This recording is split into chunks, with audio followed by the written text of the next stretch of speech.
Hello and welcome back to my channel. So I'm here making this video because let's just say that the first one was a learning curve and I did not expect that video to be as long as it was. And to be quite honest, I wasn't as prepared as I should have been.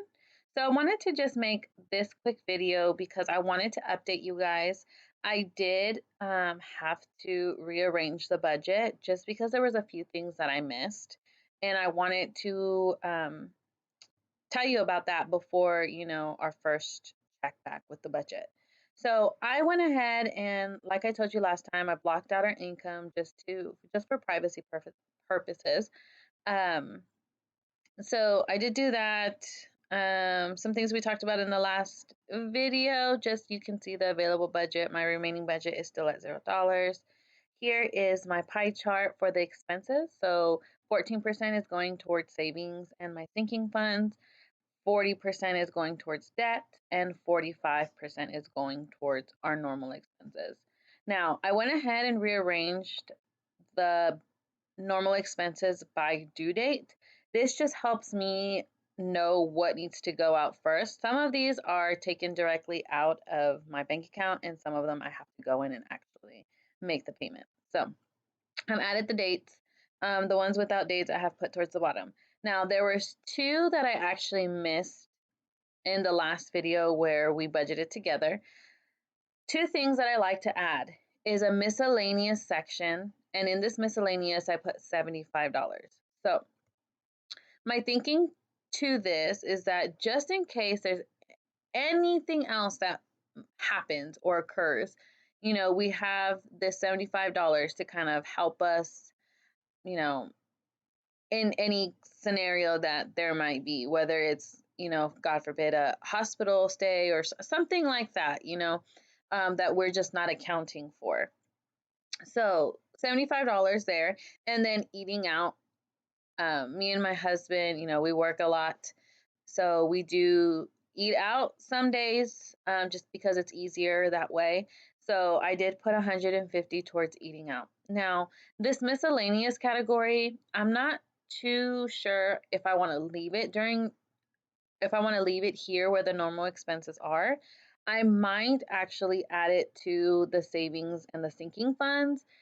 That way, if we don't spend it, it's kind of just being put aside for, whatever we decide to put it towards later. So I'm still undecided. We'll see how this month goes, and then maybe next month I'll change it. With those two being added, my savings and my sinking funds budget did change from the last video. So I highlighted them just to show you, but I'm going to go ahead and just leave $30 for the future and current house fund. Remember, that was just obviously for a down payment on our future house. But in addition, we also own a condo, and our condo, was built a long time ago, and the previous owners didn't really do any updates to the house.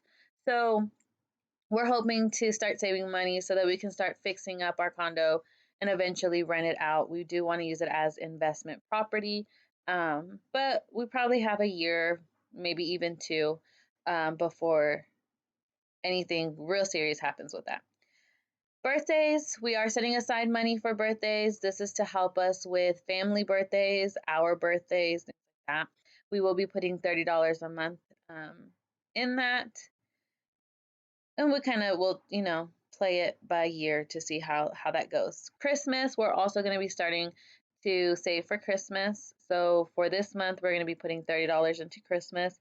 I really feel like this is going to help a lot because, you know, Christmas is a time for giving and it comes really fast. And that's something that I feel like me and my husband don't really account for. And then Christmas comes and we're like, oh my goodness, we have to buy all these gifts. Like, where are we going to pull the money from? So I think that's going to help us. And then all things baby. I do have a 1-year-old son, so we are going to start putting money aside for him. But this savings and sinking fund is more towards his expenses, like diapers, and if he needs clothes, toys, to actively engage him in things. So that's kind of what we're saving for here. Eventually, once our debt is lowered and we're able to put more money into savings, we would like to start like a college fund for him or just like a future fund. So, if he doesn't go to college, then he has money for things like a wedding or whatever he chooses to do. We do want to start that, but again, that will probably be later on once our debt is taken care of. And then if I go back up, here is the debt category. Sorry, I kind of went out of order. Um, I had told you guys in my previous video that we were going to make $100 payment in an extra to both of our credit cards. What I ended up deciding on and changing is I'm actually going to take the 100 from his Chase credit card, that extra 100, and I'm going to put it towards the Wells Fargo credit card. And I'm simply just doing that because the Wells Fargo one has a higher interest rate. So I'm wanting to pay that one down first. And then tackle, the other one, the Chase one, once the Wells Fargo is completely paid off.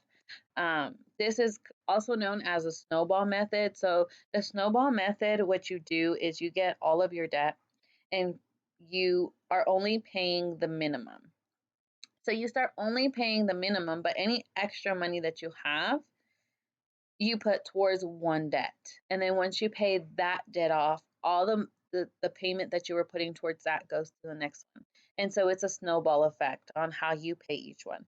If you guys want more details into that, I can definitely make a video on that. I've used the snowball method before, a really, really long time ago. But it was something helpful. And so that's what I want to do because, again, my Wells Fargo interest rate is a lot higher, and I don't want to be accumulating interest on that quite quickly. I'd rather just pay that one off and then work my way down from there. So I went ahead, I'm just going to go ahead and pay $200 extra on top of the minimum payment. And really, again, I went ahead and put these in order by due date so that I know what's due first, what needs to come out first. And then one thing I did add was at the bottom of each little section, I had the column add make a total so that you can see how much debt you actually have, which is crazy to me that this is how much debt I have. But I mean, it is what it is, and that's why I'm doing this year, this budget. I'm really going to try and knock out all of this debt. My goal is by the end of this year. But there's some, I know not all of it's going to be like, this shell that's 21,000. I really doubt I'm going to be able to pay that off. um, Along with like Nick's car that's like 12,000. So the cars, I'm sure, are not going to get paid off. Like, that's not what I want to focus on. The shell is a loan debt that I know I'm not going to pay off by the end of the year. But everything else, I want to kind of have eliminated, gone, or at least halfway through all of these, and really focus that on the next year. But for now, this is what we have. So I did end up totaling it out down here. I did the same thing for the savings and the sinkings funds. That's something that I went ahead and added because I wanted to know what it was, and I hadn't added that to the template. So that is pretty much it, guys. That is the little update that I made on my budget that I did want to share with you guys. Um, I don't have any new information on the Etsy shop. I'm still trying to figure out why it's not letting me post. But worst comes to worst, I will just create a whole new shop. I wanted it to kind of match. I wanted it to match the business name, but if it doesn't, I'll just create a new shop and link it in the description of this video and the last video. And then there will be a video coming out on Monday on how to use the template. So if I can't figure it out over this weekend, then I'm just going to create a new Etsy, put it up so that you guys can go ahead and get started, because I know that's something that would be worthwhile if you guys can actually start during the new year. So I'm going to be working on that. But thank you guys so much for watching. Again, if you have any questions, comments, concerns, please leave them down below. I will be checking the comments. So if you like this video, go ahead and give it a like. Subscribe if you can. Would really help me out. And until next time, guys. Bye.